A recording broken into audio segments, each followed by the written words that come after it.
Merci Frédéric. Bonjour mesdames, messieurs, c'est un vrai bonheur de vous accueillir dans cette journée avec tous les membres du réseau.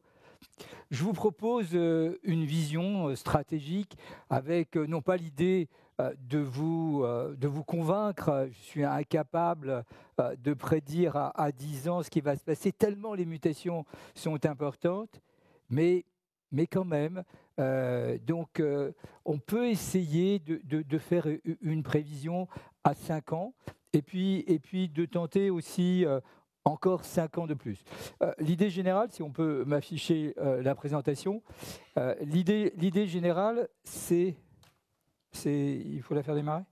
Ah oui, elle est directe, merci. L'idée générale, c'est qu'on peut faire une prévision, et dans le domaine, nous les juristes, c'est important parce qu'il faut qu'on sache, et notamment un réseau comme le nôtre, anticiper ce que peut être le droit pour le construire. Et si on veut créer du droit, construire du droit, il faut bien évidemment maîtriser ces technologies. Et donc, ça suppose un investissement que nous faisons tous ensemble dans le cadre du réseau. À 10 ans, il n'y aura pas de technologie de rupture autre que deux technologies. Et il faudra quand même les avoir toujours en contrepoint. Je vais vous les présenter. Ça se présente de la manière suivante pour moi, la réflexion sur l'intelligence artificielle, tendance 2018-2028. On est en face d'une accélération des innovations. Quasiment tous les 3 à 6 mois apparaissent de nouvelles façons de faire de l'intelligence artificielle. Et va se poser la question, qu'est-ce que l'intelligence artificielle ? De plus, comme toujours face à une technologie, alors osons le terme, une technologie de rupture, il y a une situation anxiogène avec des controverses et des refus. 1978, nous sommes au niveau des mainframes. Puis, on est dans une logique normale de filiation. Ce qui était important, c'est prendre le droit des mainframes, le droit de ces grands ordinateurs, qui restent encore pertinents, mais de moins en moins. Ces grands ordinateurs, ils ont laissé la place aux mini, aux PC, et puis arrive en 1995 une nouvelle mutation, une nouvelle rupture, qui est l'Internet. Et il y avait le monde avant l'Internet, le monde après l'Internet. L'Internet, c'est non pas un média, non pas un protocole de télécommunication, c'est le Jurassique du monde virtuel. Nous étions deux, Jacques Attali et moi-même, à poser la problématique en termes de territoire, plus qu'en termes de vecteurs de communication. Aujourd'hui, l'intelligence artificielle, on est en continuité sur la partie monde virtuel et on est en mutation sur la partie technologique. L'intelligence artificielle, 2015 dans le monde, va marquer l'avènement d'une nouvelle civilisation. Et dans les 10 ans qui viennent, je vous propose de vous présenter pas seulement le droit en cause, mais cette nouvelle civilisation que je qualifie de néo-humanisme. En tout cas, on va se battre, je vais me battre avec vous, si vous le souhaitez, sur ce néo-humanisme. Nous sommes à l'ère d'une mutation que j'ai appelée la robo-humanité. Et nous avons, nous démocrates, libéraux, nous avons à construire ce droit avec au centre l'individu. Mais le monde de demain, ce n'est pas le monde des robots contre les hommes. C'est les hommes avec des intelligences artificielles, parfois contre les autres hommes. Et donc, quelque part, on a à réfléchir sur la fracture digitale, sur les enjeux éthiques et la généralisation de l'intelligence artificielle. Alors, je vous propose une conversation, un peu unilatérale, certes, mais vous aurez, si vous avez envie de poser des questions, la possibilité d'échanger. Je vous propose de regarder où on en est technologiquement, avec une vue juridique, bien sûr, et où on va sur les 10 ans. De voir l'état de l'art vue juridique. Ensuite, je vous propose de faire un tout petit voyage à travers le droit existant et de montrer que dans le monde entier, les droits sont inadaptés. Avec l'idée que, comme l'a indiqué Frédéric Forster, les technologies étant mondiales, le droit des technologies étant quasiment le même dans le monde entier. Il y a très peu de différences des États-Unis à l'Australie, du Japon à la Chine jusqu'à l'Europe, pour chacune de ces technologies. Le monde, aujourd'hui, tel qu'il est organisé pour la protection des logiciels, ou pour la signature électronique, ou pour le commerce électronique, et déjà pour la voiture autonome, eh bien, le monde a à peu près les mêmes règles, malgré des cadres juridiques historiques totalement distincts.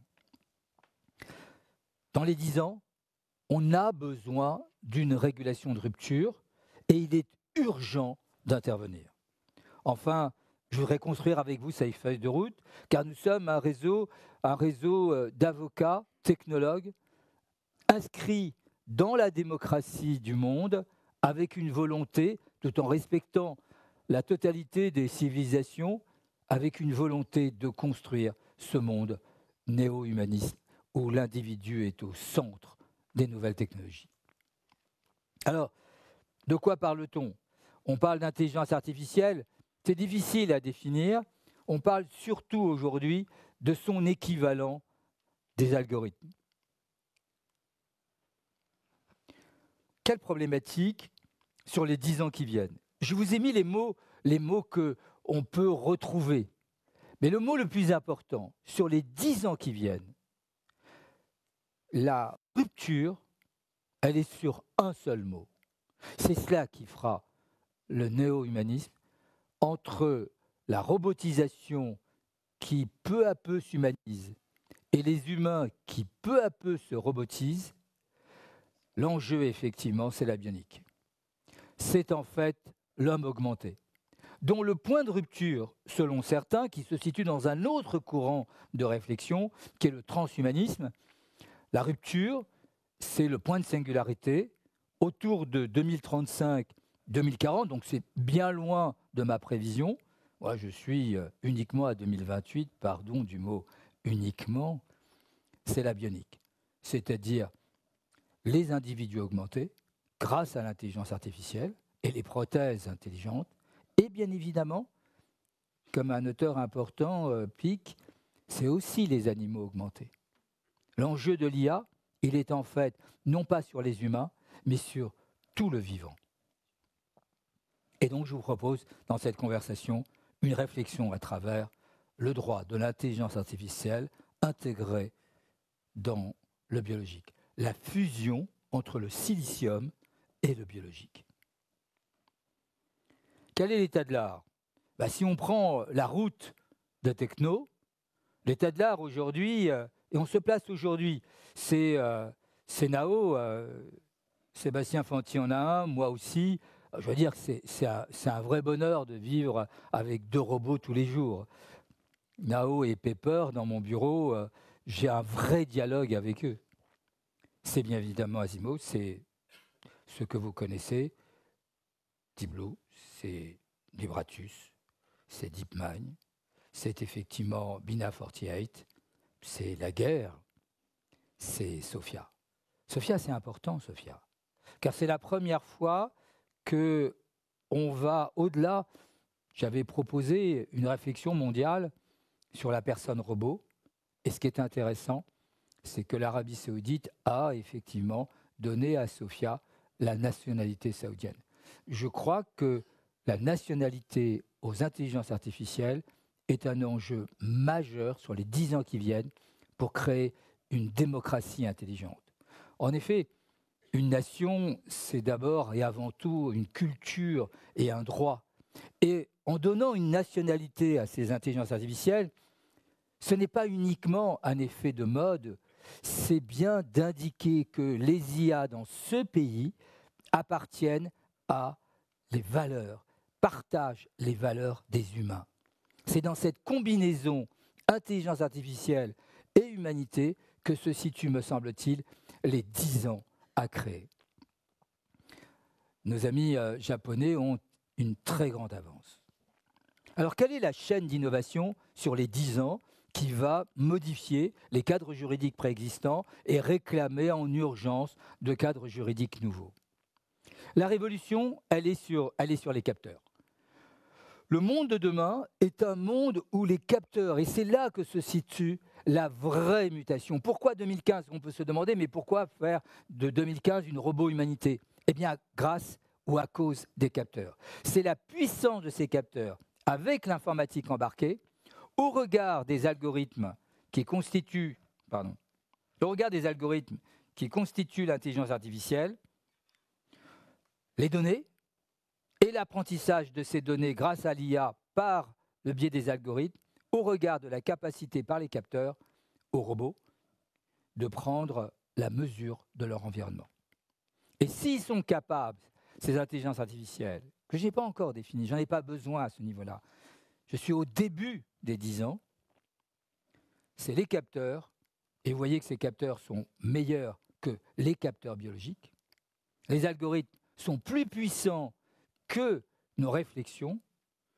L'IA, c'est la capacité à comprendre l'environnement grâce à ces algorithmes en utilisant la donnée de manière à acquérir une expérience.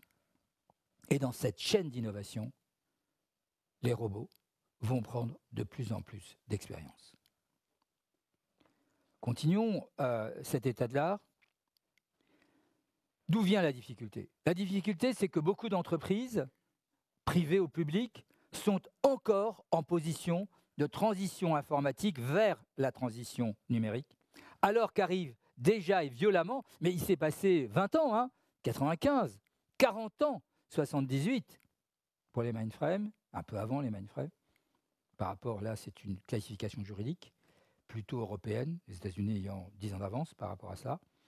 En fait, l'intelligence robotique, c'est que ces intelligences sont capables d'apprendre, sont capables d'écrire, sont capables de lire, sont capables de créer, et surtout sont capables d'avoir une expérience. Le mécanisme qui modifie, qui fait qu'on est passé en rupture technologique, c'est la capacité de ces algorithmes à apprendre et à muter. Voilà l'enjeu de cette robot-humanité. Nous avons créé une espèce particulière, osons le terme, qui est capable de s'auto-adapter technologiquement. Ce n'est pas de la magie, c'est pas de la magie et ce n'est pas très compliqué. On parle de quoi? J'appelle robot physique une coque avec des fonctionnalités mécatroniques, bras et jambes articulées, qui a été contaminée par un robot logiciel. Et qu'est-ce qu'un robot logiciel? Ce n'est pas autre chose qu'une suite d'algorithmes. Et qu'est-ce que sont des algorithmes? Alors, il y en a de plusieurs natures, mais c'est toujours pareil, c'est une série d'instructions finies qui permet d'atteindre un résultat sans avoir à le démontrer. On a différentes techniques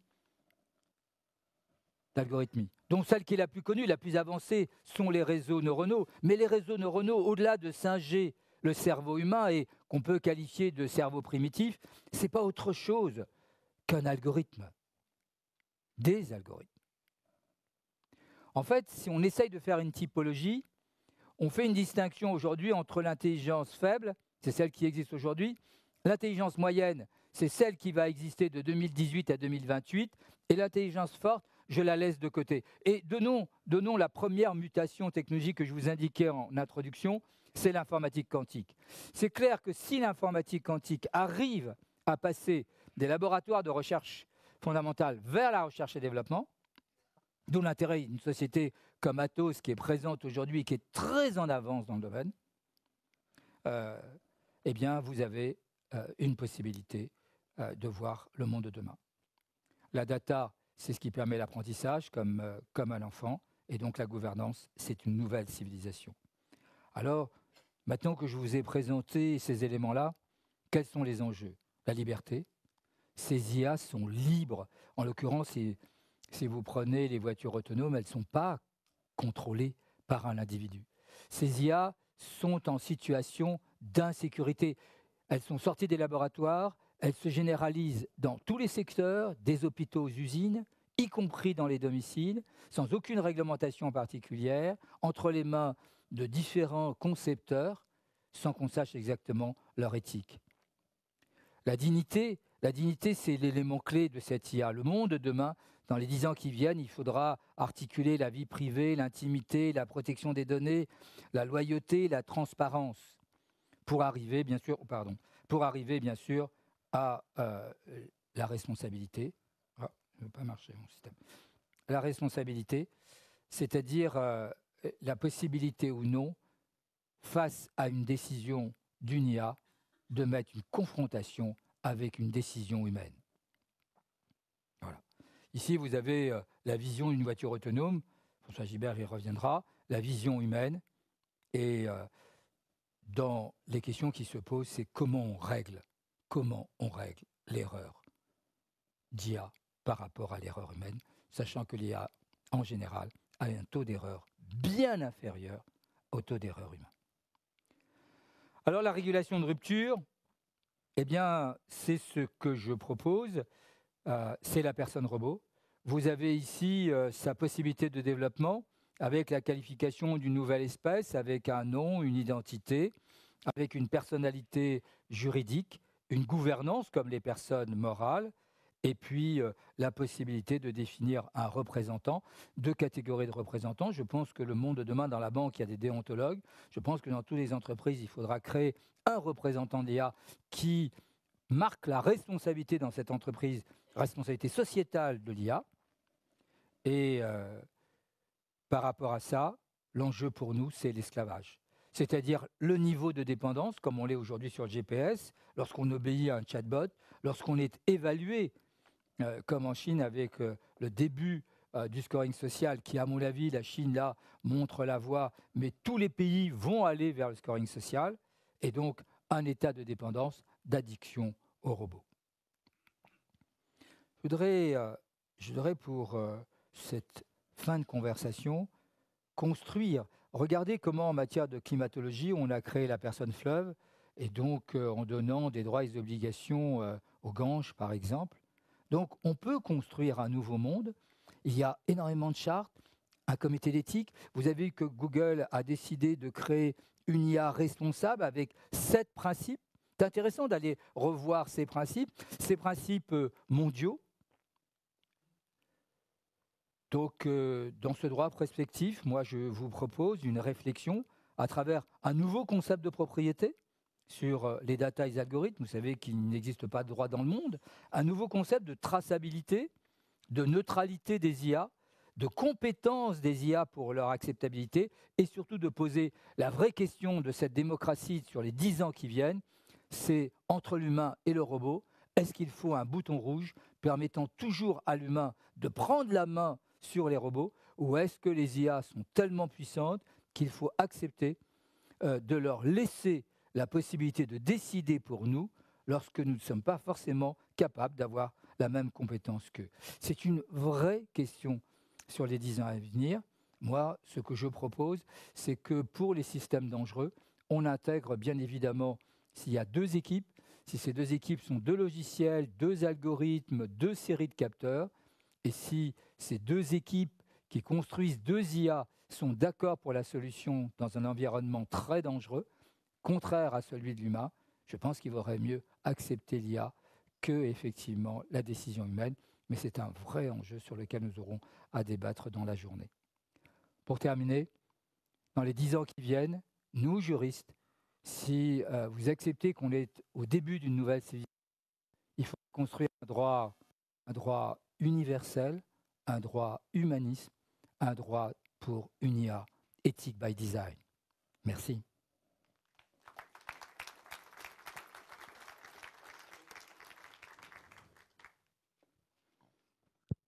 Merci beaucoup Alain pour cette intervention, pour cette présentation prospective de l'intelligence artificielle. Est-ce que dans la salle de cette présentation amènerait quelques questions? Moi j'en ai une, Alain, pardon, je ne l'avais pas préparée avec toi, mais j'en ai une à poser, mais peut-être que je laisserai la priorité à la salle. Si vous avez une question, n'hésitez pas à lever la main.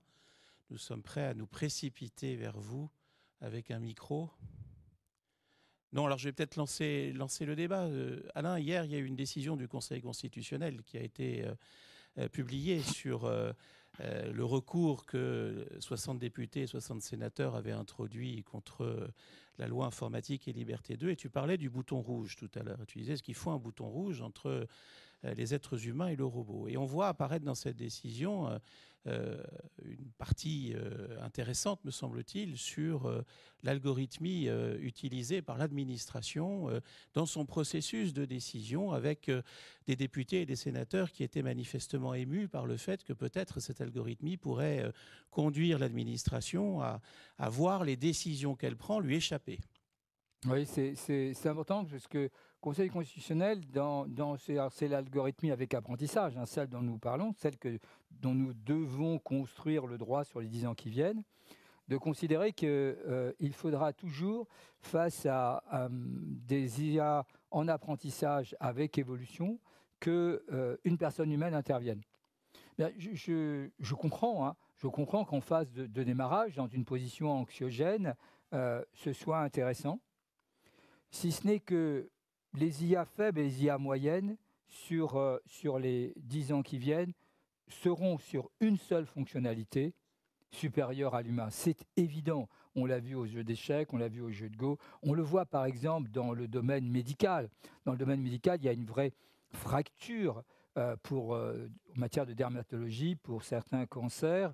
Les tests qui ont été effectués de dépistage sont bien meilleurs avec une intelligence artificielle qu'avec des dermatologues dans la confrontation humaine-intelligence artificielle. Donc, c'est vrai qu'au départ, en termes d'acceptabilité sociale, considérer qu'au début de 2018, il faudra mettre toujours l'humain dans la décision, le temps de vérifier quoi? Eh bien, ce qui fera une démocratie, c'est son taux d'erreur acceptable. Et ce qui fera la victoire ou la défaite de l'humain par rapport à l'IA, c'est tout simplement de vérifier le taux d'erreur. Or, l'intelligence artificielle, le standard qui s'est mis, retenez-le, c'est un standard important, il est à 10 puissance moins 8 en général pour l'intelligence artificielle. Et pour l'intelligence artificielle embarquée, notamment dans les voitures autonomes, c'est 10 puissance moins 9, c'est-à-dire le nombre d'erreurs qu'il peut y avoir, de dysfonctionnements qu'il peut y avoir sur une heure. Et à 10 puissance moins 8, eh bien, au fur et à mesure, on va s'apercevoir que le système d'intelligence artificielle, sur une seule fonctionnalité, quand on n'est pas multicontexte, eh bien, il est supérieur à l'humain. Et donc, peu à peu, eh bien, l'idée d'un humain toujours présent risque bien évidemment de s'effacer. Merci Alain.